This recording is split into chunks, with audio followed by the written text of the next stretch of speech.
연옥실화 23번째입니다. 보은.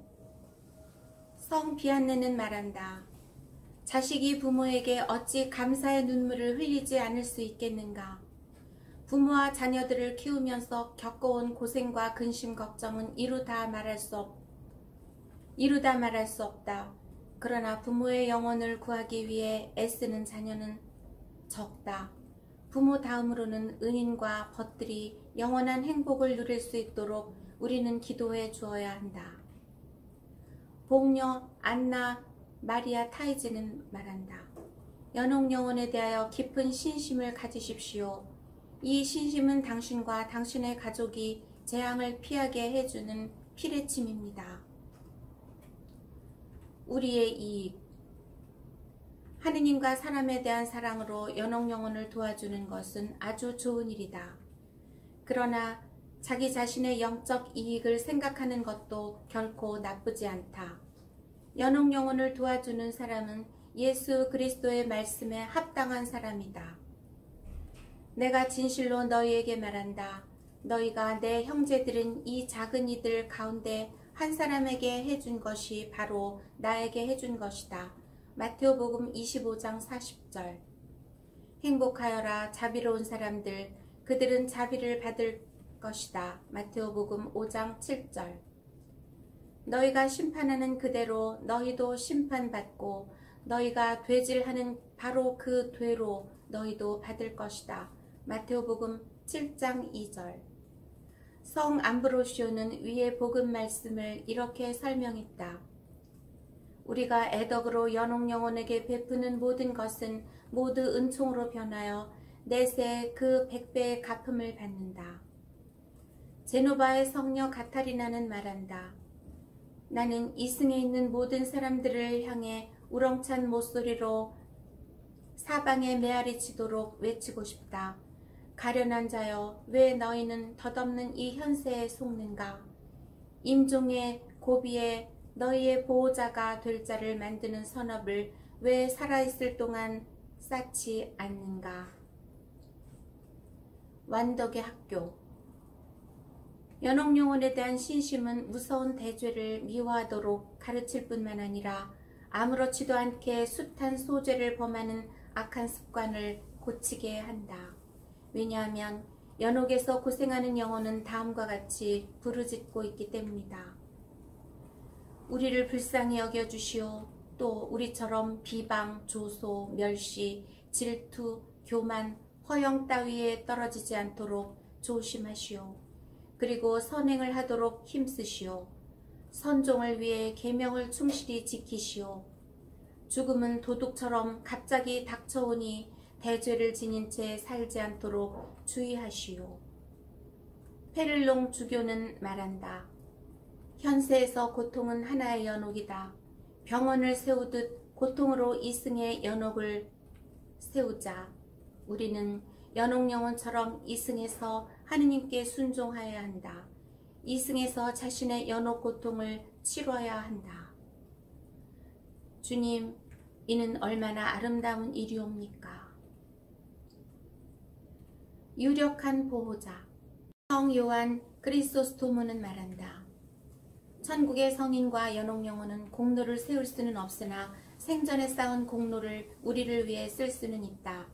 이 성인들이 신앙을 위해 몸에 받은 갖가지 상처와 희생, 선행, 금식 등은 하느님 대전에서 쓸모가 많을 것이다. 이는 군인이 싸움터에서 받은 상처를 국왕에게 보이는 것과 같다. 성 아우구스티노, 성 예로니모도 같은 가르침을 전한다. 페를롱 주교는 슬픔으로 힘겨워하는 이에게 말한다. 죽은 이와 마음으로 일치하라. 그들이 우리 눈에는 보이지 않지만 우리와 멀리 떨어져 있는 것은 아니다. 그들은 우리를 보고 우리를 사랑한다. 우리에게 필요한 것을 알고 있으며 우리를 위하여 기도하고 있는 것이다. 볼로냐의 성녀 가타리나는 말한다. 오래도록 성인들에게 전구를 청해도 은혜를 받지 못했는데 연옥 영혼에게 전구를 청하자 즉시 은혜를 받은 적이 있다. 성 비안네는 말한다.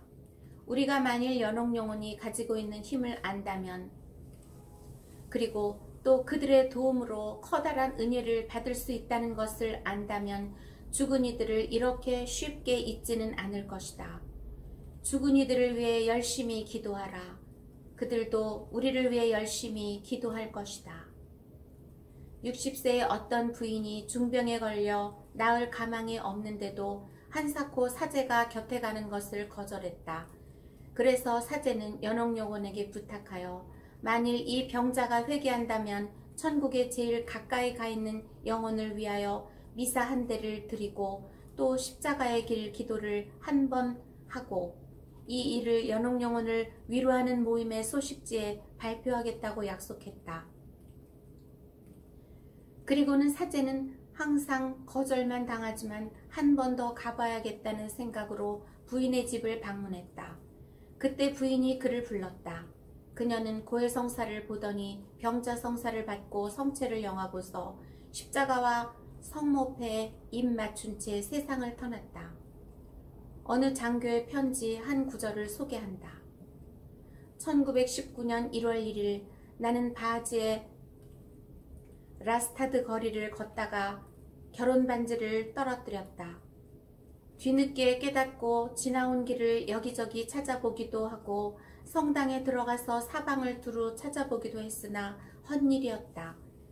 그래서 연옥영혼에게 만일 반지가 다시 내 손에 들어온다면 연옥영혼을 위하여 미사 몇 대를 바치겠으며 보답으로 그 은혜를 사람들에게 발표하겠다고 약속했다. 나는 1일 밤부터 2일 아침까지 근무했다. 일을 하고 있는데 문득 진흙투성이가 된 신발이 머리에 떠올랐다.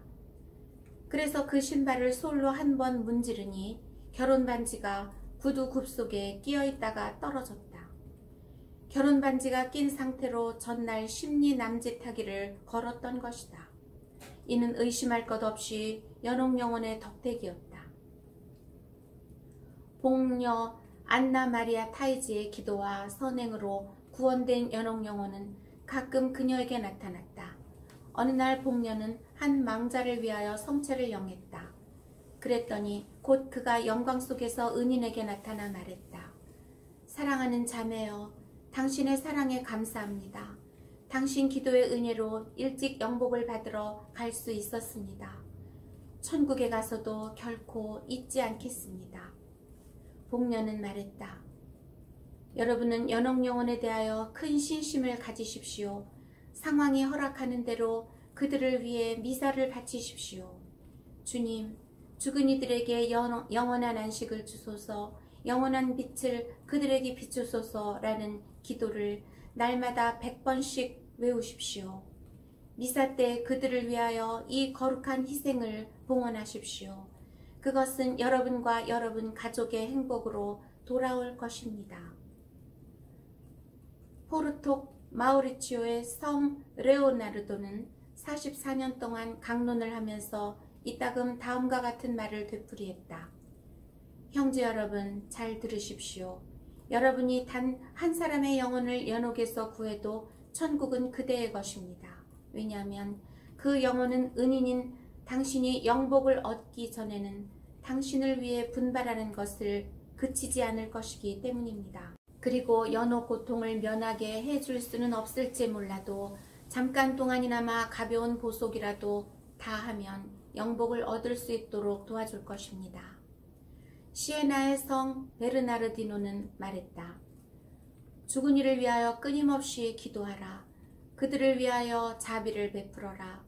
한마디로 우리가 행할 수 있는 모든 방법으로 연옥영혼을 도와주어라. 이 영혼은 너희를 위하여 기도하고 하느님께 통회와 죄사함의 은혜를 얻게 해줄 것이다. 우리도 연옥영혼을 돕기 위해 분발하자. 다음 주에 계속됩니다.